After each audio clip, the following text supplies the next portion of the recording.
Colony దాదాపు ఒక 15 సంవత్సరాల క్రితం మా నాన్నగారికి పరిచయం ఉన్నది. మా నాన్నని ఇక్కడున్న వాళ్ళందరూ బాబు గారు అంటారు. వాళ్ళు అబ్బాయిని, నేను మూడవ వాడిని. మరియమ్మ గారు, అలాగే మాకు తెలిసినటువంటి ఇక్కడ పేర్లు చాలా ఉన్నాయి కానీ కొన్ని పేర్లే చెప్తాను. మరియమ్మ గారు, ఆమె చనిపోయినది. అలాగే రాజమ్మ గారు, మునిమ్మ గారు, వారికి నా హృదయపూర్వక వందనాలు. అలాగే బ్రదర్ జాన్ గారికి కూడా నా హృదయపూర్వక వందనాలు.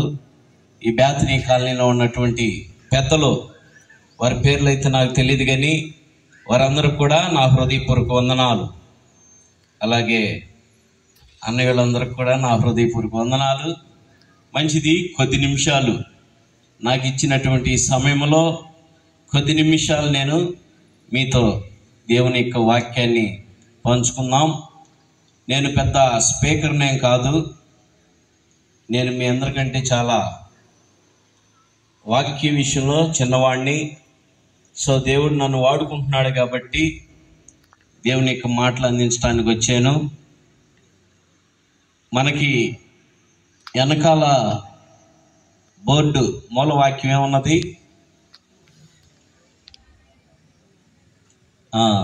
మేము పునరుత్థానుడైనటువంటి క్రీస్తుని ప్రకటించుచున్నాము. ఈరోజు నేను కూడా మీకు బోధించాల్సినటువంటి వాక్యం ఏంటంటే, నాకు తెలియదు ఈ బోర్డు పెడతారని. నేను విశ్వాసం గురించి సిద్ధపడి వచ్చాను. సో విశ్వాసం మీద ముందుకు వెళ్దాం. మీరు ఈ పునరుత్థానుడైనటువంటి యేసు క్రీస్తు ప్రభుని నిజంగా పునరుత్థానుడయ్యాడా అనేది ఎంతమంది నమ్ముతున్నారు? చేతులెత్తండి. నిజంగా పునరుత్థానుడయ్యాడా? రైట్. సిద్ధంగా ఉన్నాడు రావటానికి. ఎప్పుడు వస్తాడో తెలియదు. సో కొద్ది నిమిషాల వాక్యాన్ని ధ్యానం చేద్దాం. చివరికి ఆ మాటలు మనం తీసుకువెళ్దాం ముగింపులోకి. రైట్. హెబ్రీయులకు రాసిన పత్రిక 11వ అధ్యాయము 6వ వచనం. విశ్వాసము లేకుండా దేవునికి ఇష్టుడైయుట అసాధ్యము. విశ్వాసము లేకుండా దేవునికి ఇష్టుడైయుట అసాధ్యము. దేవుని యొద్దకు వచ్చువాడు ఆయన ఉన్నాడనియు తన్ను వెతుకు వారికి ఫలము దయచేయువాడనియు నమ్మవలెను. మంచిది. మరొకసారి ఆ మాటను మనం ధ్యానం చేసుకుంటే, చదవమ్మా.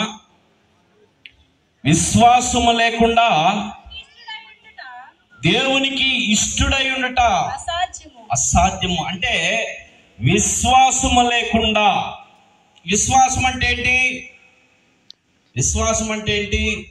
దానికి అర్థం నమ్మకం. విశ్వాసం అంటే ఏంటి? నమ్మకం.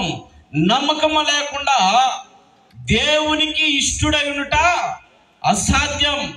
ఏమిటి నమ్మకం అంటే, ఈ 4 దినాలు ఇక్కడేం జరుగుతున్నాయి? సభలు జరుగుతున్నాయి.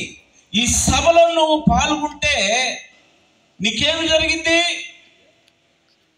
మేలు జరిగింది. ఏం జరిగిందిలే మేలు అని నువ్వు ఇంటికాడే ఉన్నావంటే నీకు ఉపయోగము లేదు. ఉండిదా? ఉపయోగం లేదు. ఈ మొదటి సభలో చేరవచ్చిన మీరు, దేవుడు నీ పక్షంగా ఉన్నాడు, దేవుడు నిన్ను నడిపించాడు, ఇదే నా జీవితంలో దేవుడు చేసిన మొదటి మేలు అని ఈ దినం నువ్వు ఆశించగలిగితే నీ జీవితము ధన్యమైంది. ప్రియులారా, ఎంతో భారంతో కూడినటువంటి సభలో, ఎంతో ఖర్చుతో కూడిన సభలు ఇవి. ఈ సభల్లో నువ్వు రాగలిగితే నీకు ఆశీర్వాదం.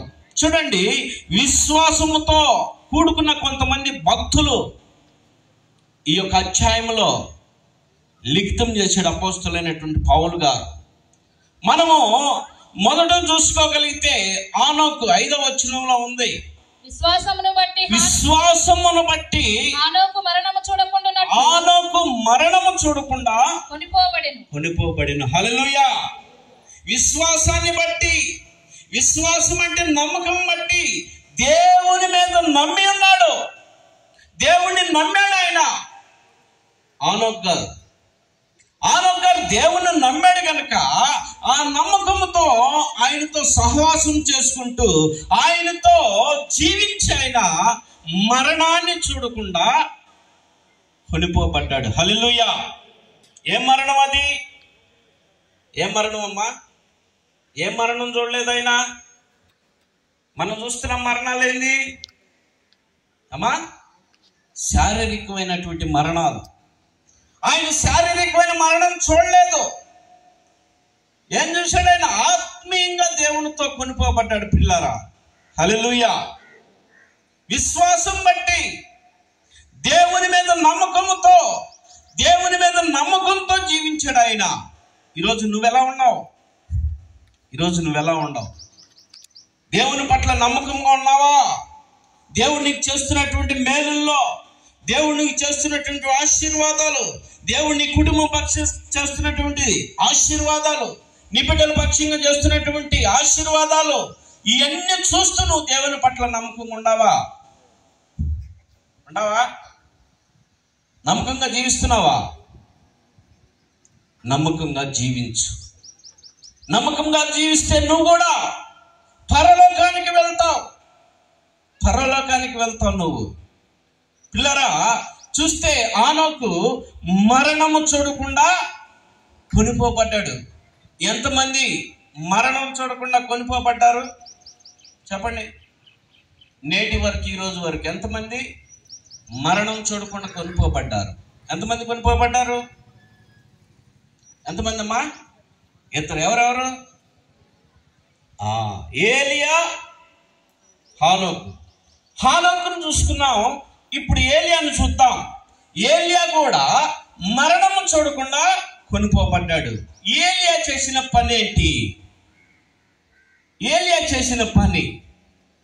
ఆయన ప్రవక్తగా దేవుడు ఎక్కడికి పోమంటే అక్కడికి వచ్చాడు పిల్లారా. ఆహాబు రాజు, యెజబెలు వాళ్ళ పరిపాలనలో కూడా ఆయన వచ్చాడు ఆ ప్రాంతానికి. ఏలియా 150 మంది బయలు ప్రవక్తలు, వాళ్ళ దేవుణ్ణి ఆరాధిస్తూ ఒక శబ్దముగా తెలియపరిచినప్పుడు 150 దేవుడు నాకు తోడుగా ఉన్నాడని. హల్లెలూయా కదా. 10 మంది ఉంటేనే ఒక్కడు ఉండలేరు. అక్కడ ఉండగలుగుతున్నారా? ఉండలేని పరిస్థితిలో 150 మంది, 150 ఎవరన్నా? ఎవరు లేరు. ఏలియా పని వచ్చింది. ఇప్పుడు ఏలియా చెబుతున్నాడు, నా దేవుడు సజీవుడు, నా దేవుడు జీవం కలిగిన దేవుడు, నా దేవుడు నిన్ను నన్ను మనలందరినీ సృష్టించిన దేవుడు, నిన్న నేడు నిరంతరం ఏకరీతిలో ఉన్నటువంటి దేవుడు, నా దేవుడు. ప్రార్థించినప్పుడు ఆకాశము నుండి ఏం చేసింది? ఒక అగ్ని దిగి వచ్చింది. ఆ దహన బలిని దహించేసింది పిల్లాడా. జీవము కలిగిన దేవుడు ఏలియా దేవుడని అక్కడున్న ప్రజలందరూ కూడా విశ్వసించారు. ఈరోజు నువ్వు ఆలోచన చేయి. ఎంతో పరిస్థితుల్లో ఎదుర్కొని ప్రార్థించి విజయం పొందినటువంటి ఏలియా ఒకరోజు ఆహారం లేక, ఎవరు కూడా ఆహారం పెట్టలేనటువంటి పరిస్థితి, అక్కడ కూడా విశ్వాసం ఉంది ఆయనకి. ఏ విశ్వాసమో? దేవుడు నాకు సహాయకుడు, దేవుడు నాకు తోడు, దేవుడు నాకు కాకికి ఆజ్ఞాపించాడు. అవునా కదా? కాకికి ఆజ్ఞాపించి, నా కుమారుడు ఆకలితో ఉన్నాడు, తీసుకెళ్లి ఆహారం ఇచ్చిరా అని చెప్పినప్పుడు కాకి వచ్చి ఆహారం ఇచ్చింది. పిల్లరా, దేవుణ్ణి విశ్వాసంతో చూసినటువంటి ఏలియా ఈరోజు కడుపు నింపబడ్డాది. ఈరోజు నీ పరిస్థితి ఏంటి? నువ్వు విశ్వాసంగా నీకు లేని స్థితిలో, నీ కష్ట పరిస్థితిలో, నీ అప్పుల బాధలో నువ్వు కృంగిపోయినప్పుడు, నువ్వు రోగంలో ఉన్నప్పుడు నువ్వు ఇదే విశ్వాసంతో దేవుని వైపు చూస్తూ ఉన్నావా? ఆలోచించే. పునరుత్థానుడైనటువంటి క్రీస్తుని ప్రకటిస్తూ ఉన్నాం కదా. యేసు క్రీస్తు ప్రభుని ఈ మధ్యాహ్న కాలంలో మీ ముందు ఉంచుతాను. చెప్పండి, నా దేవుడు నాకు తోడున్నాడని కూర్చునే వాళ్ళు ఎవరైనా ఉండారా? ఒక్క పాము వస్తే ఇక్కడికి, నేల పాము వస్తే చాలు, ఇంకా త్రాసు పాము రావాల్సిన అవసరం లేదు కదా బ్రదర్. ఎవరైనా ఉంటారాడా? కానీ అందరము చేతులు ఎత్తాం. పిల్లరా, ఏలియా జీవితంలో మరణము, యెజబెలు అసలు నిర్దాక్షిణ్యం చంపేయమంది, మరణం పొంచి ఉంది. అయినా ఆయన ఎంత ధైర్యంగా ఎదుర్కొన్నాడు పిల్లరా. కారణం విశ్వాసం. దేవుడు నా పక్షంగా ఉన్నాడని. ఈరోజు నువ్వు కూడా విశ్వాసంగా ఎదురు చూడాలా. నేను ఒక మాట, విశ్వాసం ఎలా వచ్చింది అని నేను ముందుకు తీసుకుపోతా మిమ్మల్ని. చూస్తే మార్కు సువార్త 1వ అధ్యాయము 40వ వచనంలో ఏముందంటే, చదువమ్మా, కుష్ఠరోగి గురించి ఉంది, చదువు. మార్కు సువార్త. ఒక కుష్ఠరోగి ఆయన ఎద్దకు వచ్చి ఆయన ఎదుట మోకాళ్ళు ఉంచి, నీకిష్టమైతే నన్ను శుద్ధినిగా చేయగలవా ఆయనతో చెప్పి ఆయన్ని వేడుకొనగా, ఆయన కనికరపడి చెయ్యి చాచి వానిని ముట్టి, నాకిష్టమే, నువ్వు శుద్ధుడు కమ్మని వానితో చెప్పెను. అక్కడ ఇంచుమించు దాదాపు కౌంట్ అయితే నేను చెప్పలేను, కానీ ఒక 1000 మంది ఉన్నారు. ఒక 1000 మంది ఉన్నారు అనుకుందాం.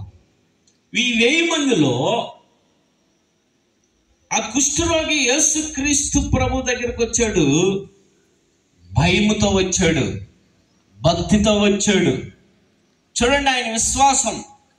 యేసు క్రీస్తు దగ్గరికి వచ్చాడు ఆయన భయముతో, భక్తితో. ఆయన చూసి అందరూ కూడా లేచిపోయారు. లేచిపోయినాక ఈ కుష్ఠరోగి ఏదురా ఎడకొచ్చాడు అని చెప్పేసి అందరూ కూడా చేదరించుకొని వెళ్ళిపోయారు పక్కకి. యేసు ప్రభు కూడా వెళ్ళిపోయాడు కదా. వెళ్ళిపోయాడా లేదా? వెళ్ళిపోయిన అన్న వాళ్ళు చేతులు ఎత్తండి. వెళ్ళిపోయాడు అన్న వాళ్ళు చేతులు ఎత్తండి. యేసుక్రీస్తు మాత్రం వెళ్ళాల, అందరూ పక్కకి వెళ్ళిపోయారు. ఆ కుష్ఠరోగి ఆ యేసుక్రీస్తు ప్రభు వారి దగ్గరకు వచ్చి ఇలా అన్నాడు, అయ్యా నీకిష్టమైతే నన్ను శుద్ధునిగా చేయగలవా? ఎందుకన్నాడు ఆ మాట? నీకిష్టమైతే అని. వీళ్ళెవరికి ఇష్టం లేదు నేను శుద్ధుడిని అవటం. వాళ్ళకి నువ్వు బోధిస్తున్నావు కాబట్టి నీ మాటలు నన్ను తాకిని, నువ్వు నన్ను స్వస్థపరచగలవు, నువ్వు నన్ను బాగు చేయగలవు, నువ్వు నన్ను బలపరచగలవు అని నేను విశ్వాసంతో నీ దగ్గరికి వచ్చాను. వీళ్ళందరూ వెళ్ళిపోయారు, నువ్వు కూడా నన్ను విడిచి వెళ్ళిపోతావా? నీకు ఇష్టమైతే నన్ను స్వస్థతపరుస్తావా అని అడిగాడు. యేసుక్రీస్తు ప్రభు ఏం చేశాడు? అబ్బాయి, నేను ఇప్పుడు 1000 మందితో మాట్లాడుతున్నాను, నీతో ఇప్పుడు మాట్లాడటానికి నాకు టైం లేదు, నేను తర్వాత మాట్లాడతానులే, పక్కకు పో అన్నాడు కదా. అన్నాడా? ఏమన్నాడు? 1000 మందిని పక్కన పడేసి నాకు ఇష్టమే నువ్వు శుద్ధుడు అవ్వని. హల్లెలూయా. 1000 మందిని పక్కన పడేశాడు. లోకా సువార్త 15వ అధ్యాయంలో ఒక ఉపమానం ఉంది. ఏం ఉపమానం అంటే, 100 గొర్రెలు ఒక యజమానుడుకుంటే ఆ 100 గొర్రెల్లో ఒక గొర్రె తప్పిపోయింది, ఇంకా 99 ఉన్నాయి. కానీ 99ని అక్కడ వదిలేసి తప్పిపోయిన గొర్రె కోసమే ఆయన వెళ్ళాడంట. కారణం ఏంటి? కారణం ఏంటి? ఈ 99 మంది, ఈ 99 గొర్రెలు ఇప్పుడు నాకు పని లేదు, తప్పిపోయిన గొర్రె నాకు పని. అంటే తప్పిపోయిన దానినే ఆయన వెతికి తీసుకొచ్చుకున్నాడు, అంటే రక్షించుకున్నాడు. పిల్లారా, తప్పిపోయిన 1000 గొర్రెలు ఒక్క గొర్రెని రక్షించే తలకే 1000 గొర్రెలు మరలా చేరుకున్నాయి అక్కడికి. హల్లెలూయా. అవునా? ఆయన స్వస్థత పడంగానే అందరూ మరలా దగ్గరికి వచ్చారు. అక్కడ వాళ్ళకి గొప్ప ఆశ్చర్యం కలిగింది పిల్లారా, గొప్ప విశ్వాసం కలిగింది, గొప్ప నిరీక్షణ కలిగింది. ఈ కుష్ఠరోగి మనం విసర్జించామే, కానీ యేసు విసర్జించలేదు. యేసు స్వస్థత పరిచాడు, యేసు బాగు చేశాడు, యేసు నిజమైన దేవుడని చాలా మంది కూడా ఆ సమయంలో విశ్వసించారు. పిల్లారా, విశ్వాస జీవితం నీకు ఉండాలా? నీకు విశ్వాస జీవితం. యేసు స్వస్థపరుస్తాడు, యేసు బాగు చేస్తాడు, యేసు నిన్ను బలపరుస్తాడు, యేసు నిన్ను భద్రపరుస్తాడు, యేసు నిన్ను కాపాడుతాడు, యేసు నీ కుటుంబాన్ని సంరక్షిస్తాడని విశ్వాసం నీకు ఉన్నదా? ఉంటే విశ్వాసంతో నువ్వు యేసుని వెంబడించటం ఎలా? ఇప్పుడు నువ్వు యేసు ప్రభుని వెంబడించాలంటే ఎలా చేయాలా చెప్పండి? ఎలా? ఇదిగో ఈ సభలకు రావాలా, సంఘానికి వెళ్ళాలా, ఎక్కడ సభలైతే అక్కడికి వెళ్ళి దేవుని వాక్యాన్ని వినాలా. అదే వెంబడించటం, అదే నీ జీవితాన్ని మార్చేది. పిల్లరా, జాగ్రత్తగా ఆలోచించేయండి. విశ్వాస జీవితం. మరొక వ్యక్తిని మీ ముందు ఉంచాలని ఆశపడుతూ ఉన్నాను. 12 సంవత్సరాలు రక్త సావరంతో బాధపడుతున్నటువంటి స్త్రీ ఉన్నది.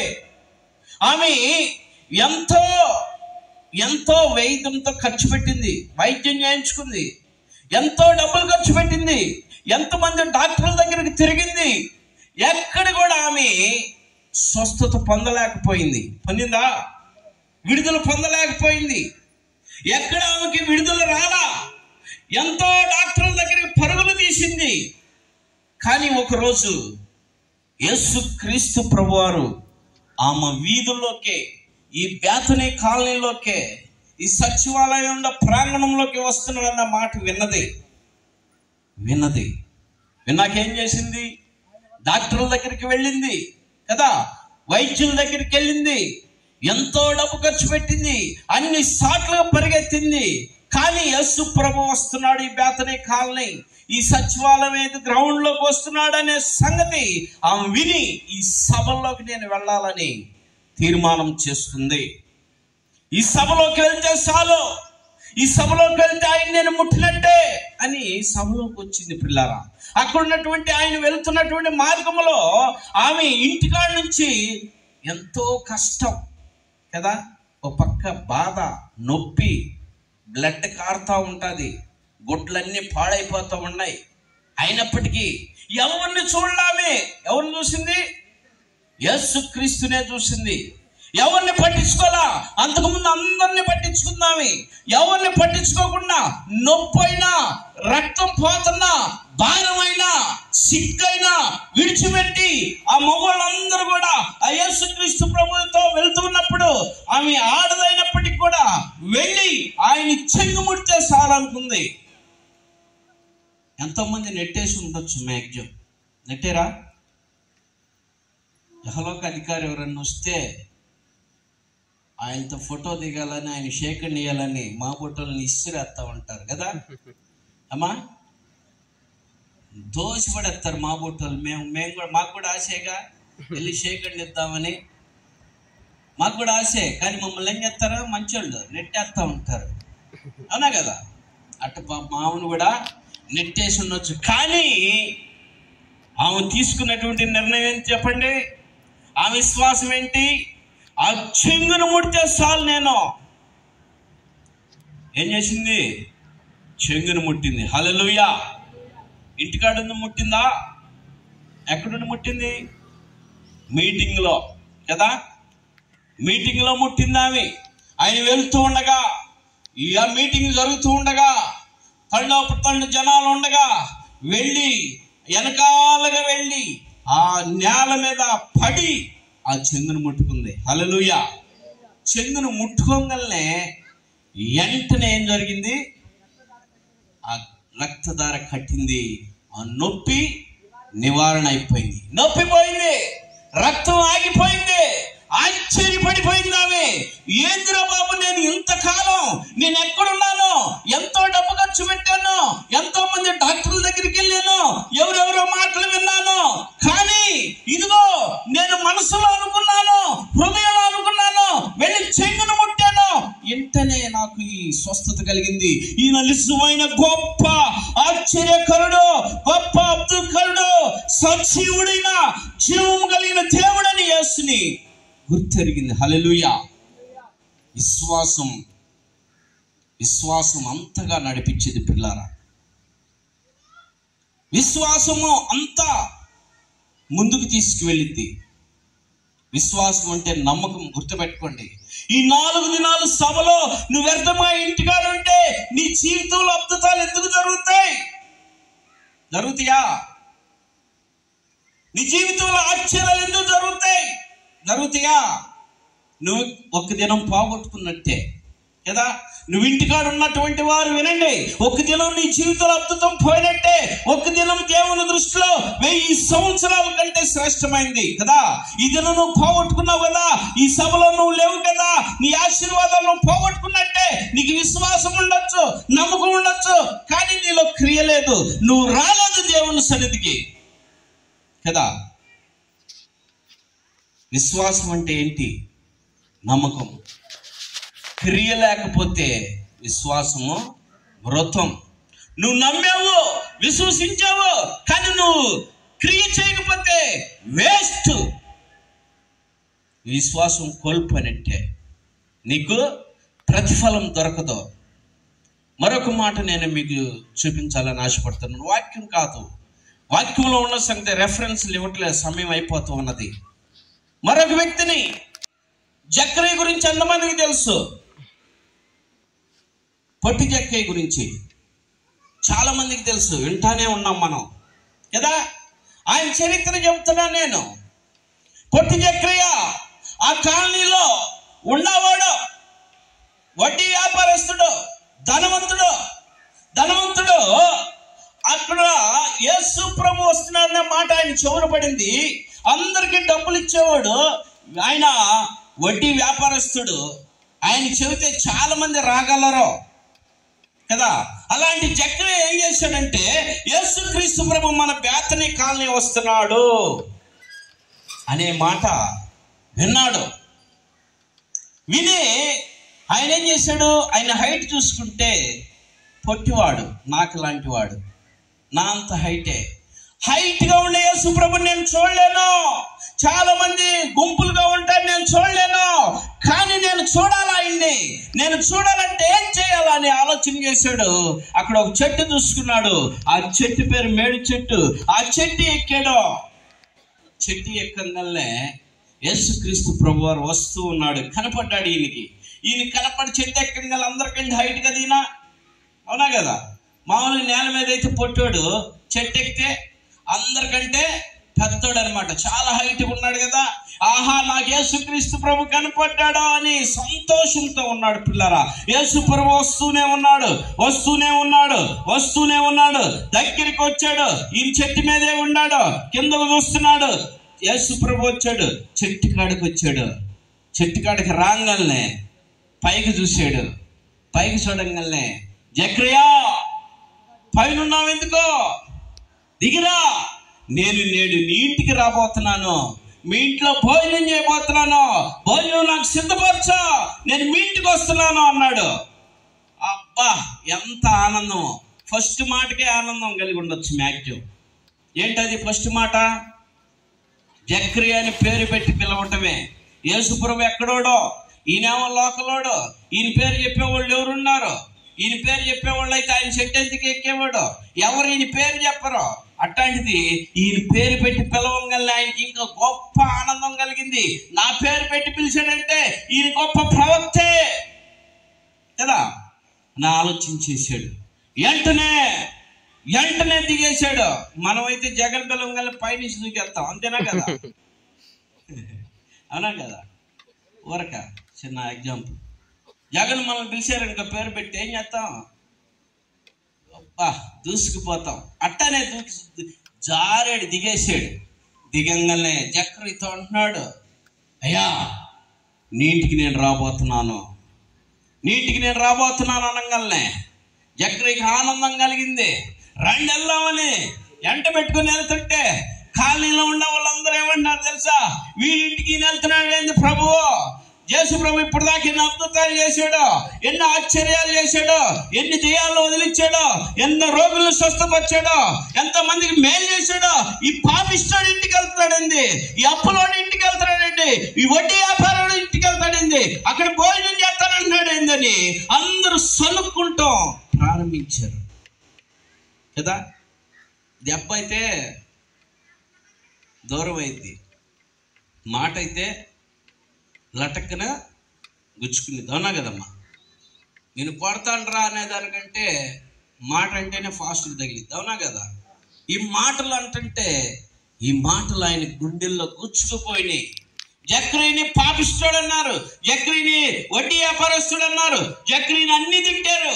కానీ ఆయన విశ్వాసం పోలా. ఆయన విశ్వాసం ఏంది? చెట్టు ఎక్కడ నేను యేసు ప్రభువును చూడాలని విశ్వాసంతో చూశాడు. యేసు ప్రభు ఆయన దగ్గరికి వచ్చాడు. ఇప్పుడు విశ్వాసం మరలా ఉంది ఆయనకి. ఏ విశ్వాసం? వీళ్ళందరూ తిడుతూ ఉంటే యేసు ప్రభు ముందు ఒప్పుకున్నాడు. ఏం ఒప్పుకున్నాడు? అయ్యా నిజమే, వీళ్ళనే మాటలన్నీ నిజమే, నేను దీనికి అర్హుండే, నేను వీళ్ళ దగ్గర వంచించి తీసుకున్నాను, వడ్డీకి తీసుకున్నాను, అక్రమంగా తీసుకున్నాను, అన్యాయంగా తీసుకున్నాను, బాధించి తీసుకున్నాను, ఇబ్బందులు పెట్టి తీసుకున్నాను, అన్ని రకాలుగా వీళ్ళ దగ్గర నేను తీసుకున్న మాట నిజమే. కానీ ఇప్పుడు నీ ముందు నేను చెబుతున్నాను, ఎవరి దగ్గర అయితే ఒక్కడు తీసుకుంటే 4 రెట్లు ఇస్తాను, ఇక నాకున్నదంతా వాళ్ళకి ఇచ్చేస్తాను, నాకు అవసరం లేదు, నువ్వు కావాలి నాకు అని చెప్పి తీర్మానం చేసుకున్నాడు. ఎంత విశ్వాసము! విశ్వాసం మాట చెప్పాడు.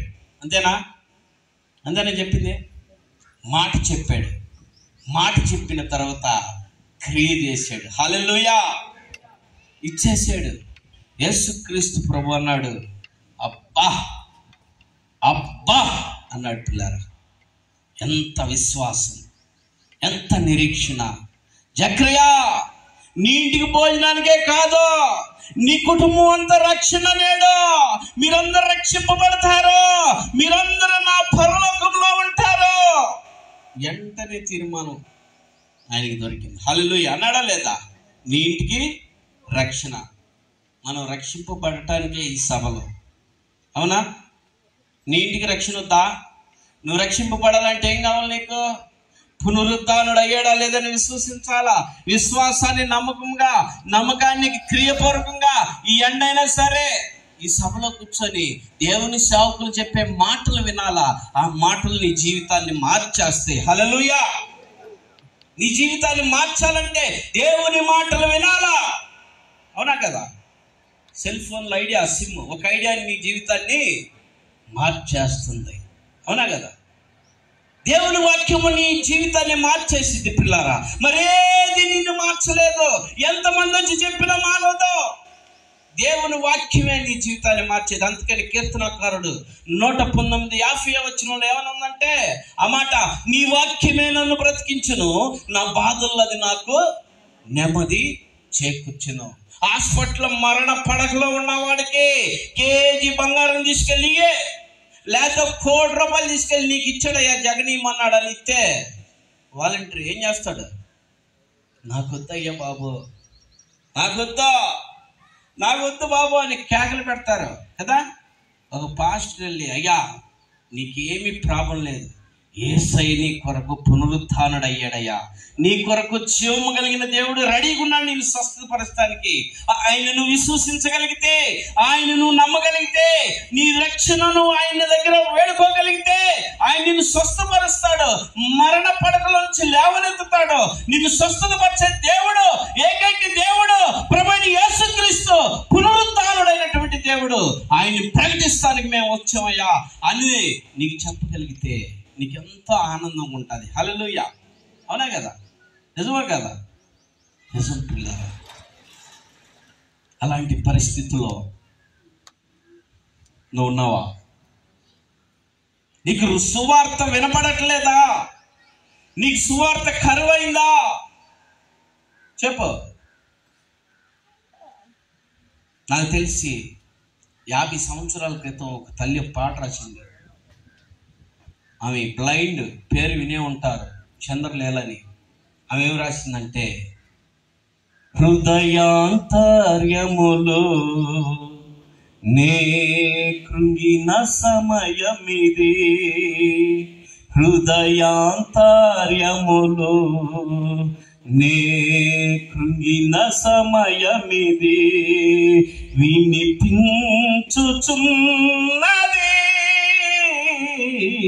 కేక నాకు, ఒక కేక నాకు. ఇందులో చాలా వచనాలు ఉండే, ఒక్క వచనమే పడతా.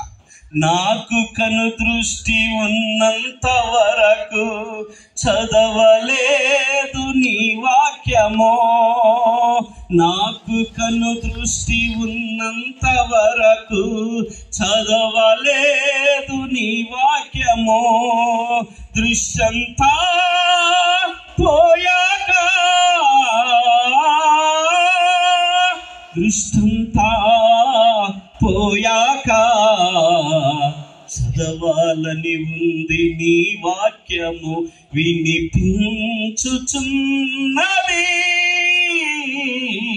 కేక నాకు, ఒక కేక నాకు.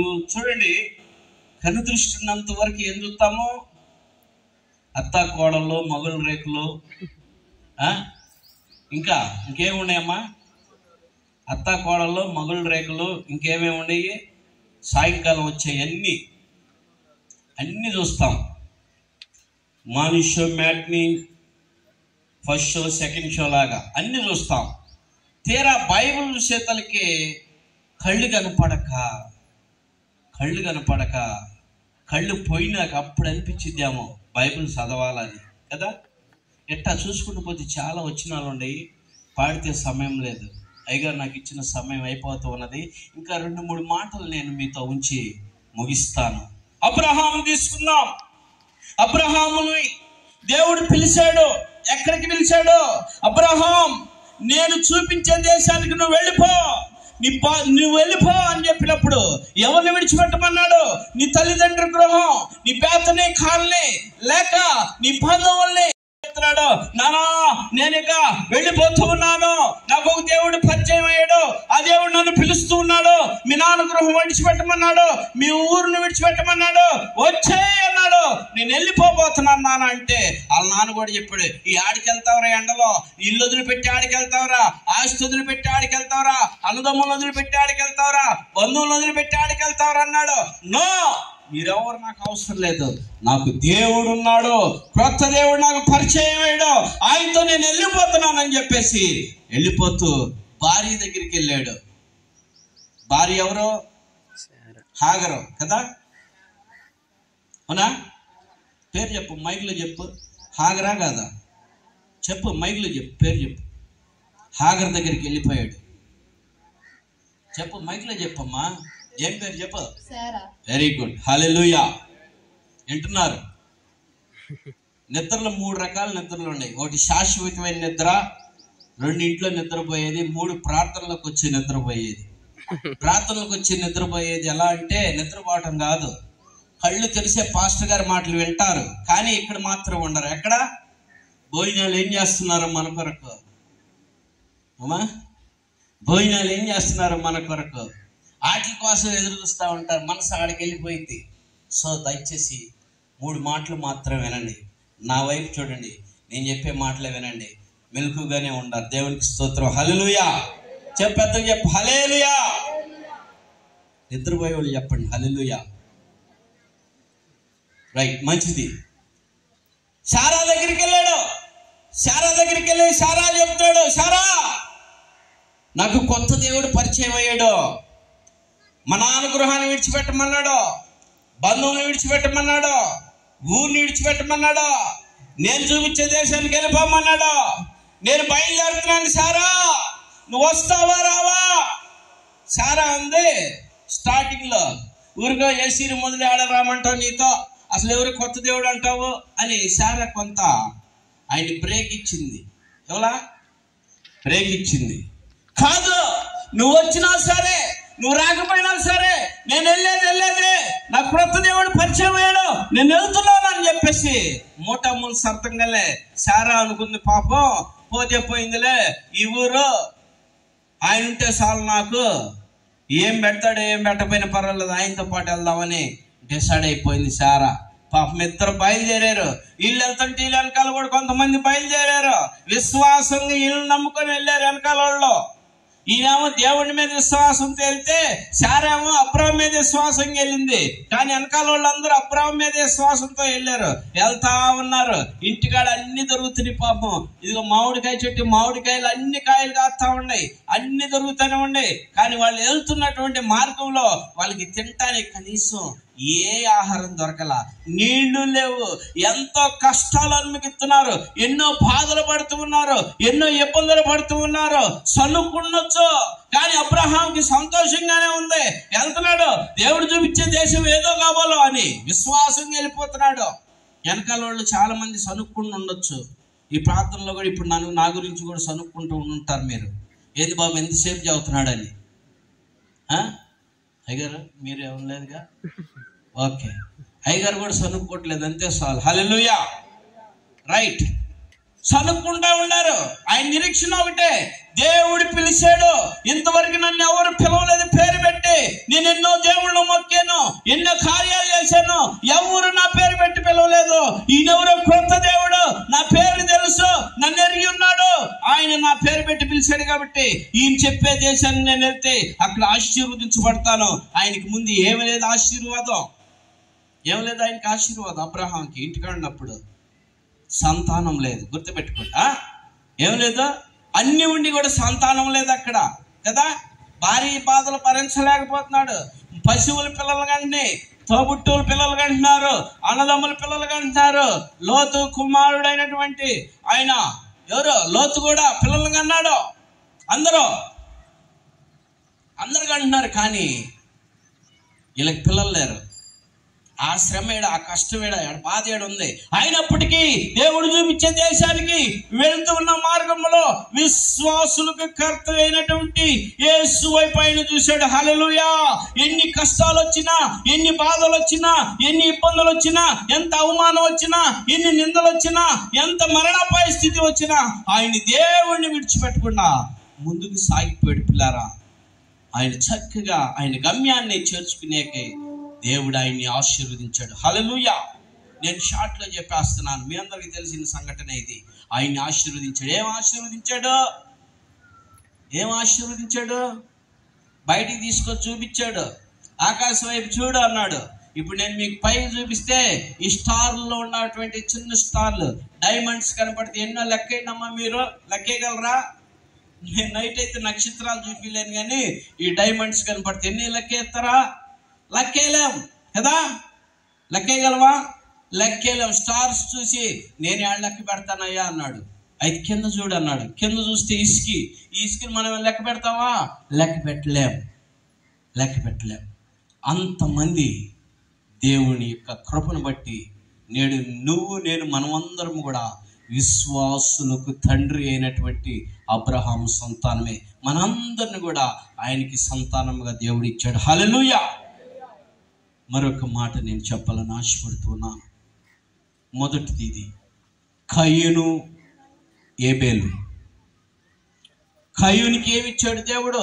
స్వాస్థ్యం. ఏమిచ్చాడు? స్వాస్థ్యం కయీనుకి భూమిని ఇచ్చాడు. ఏబేలుకి ఏమిచ్చాడు? పశువుని ఇచ్చాడు. పిల్లారా, అవునా కదా? కయీనుకి చెప్పాడు, ఓ కయీన్, ఇదిగో ఈ భూమిని నింపు, ఈ భూమిని అంతా పండి, ఏ పంటైనా పండి, ఏ పంటైనా నిన్ను ఆశీర్వదిస్తాను. అయితే ఒక మాట, నువ్వు ఆశీర్వాదం పొందిన కొలది, నువ్వు ఆశీర్వదించబడిన కొలది 10వ వంతు నా దగ్గరికి తీసుకురా, దేవుని సన్నిధికి 10వ వంతు తీసుకురా అని చెప్పాడు. ఓకే. సెకండ్, ఏబేలు కూడా, ఏబేలు ఈ పశువులన్నిటిని మేపుకో, వృద్ధి చేయి, నువ్వు కూడా పని చేయి, 10వ వంతు నా ఎద్దకు తీసుకురా, నేను ముగించేపోతూ ఉన్నాను, 10వ వంతు నా ఎద్దకు తీసుకురా అన్నాడు. పిల్లారా, కయ్యూను పండించాడు, విస్తారమైన పంటలు పండినాయి. కయ్యూనికి ఏం కలిగింది? అవిశ్వాసం వచ్చేసింది. వామ్మో, ఈ పంటలన్నీ ఆయనకి తీసుకెళ్ళి మన 10వ వంతు ఇయ్యాలా? అవసరమా? ఇస్తే పండుతాయో లేదో నాకు తెలియదే, అవసరమా ఇటో అని ఏమిచ్చాడు? దాదు పడ్డాయి, కొల్లిపోయినాయి, పనికిరానివి ఆయన సన్నిధికి తీసుకొచ్చాడు. పిల్లారా, ఏబేలు ఏం చేశాడు? తాను ప్రేమించింది శ్రేష్టమైంది ఇచ్చాడు. ఏమిచ్చాడు ఏబేలు? అమ్మా మైక్లో చెప్పు, వింటారు అందరూ, చెప్పు. ఏమిచ్చాడు? శ్రేష్టమైంది ఏమిచ్చాడు? వెరీ గుడ్, గొర్రెనిచ్చాడు. పిల్లారా, గొర్రె పిల్లనిచ్చాడు. వీళ్ళందరూ బలి అర్పణలు చూశాడు దేవుడు. బలి అర్పణలు చూసి ఎవరిని అంగీకరించాడు? ఆదాముదా అంగీకరించాడు. చెప్పండి హల్లెలూయా. ఎవరిని అంగీకరించాడు? ఏబేల్. రైట్, వెరీ గుడ్, చాలా మంది రైట్ గానే ఉండాలి. ఏబేల్ అంగీకరించాడు, కయీనుని అంగీకరించాడు.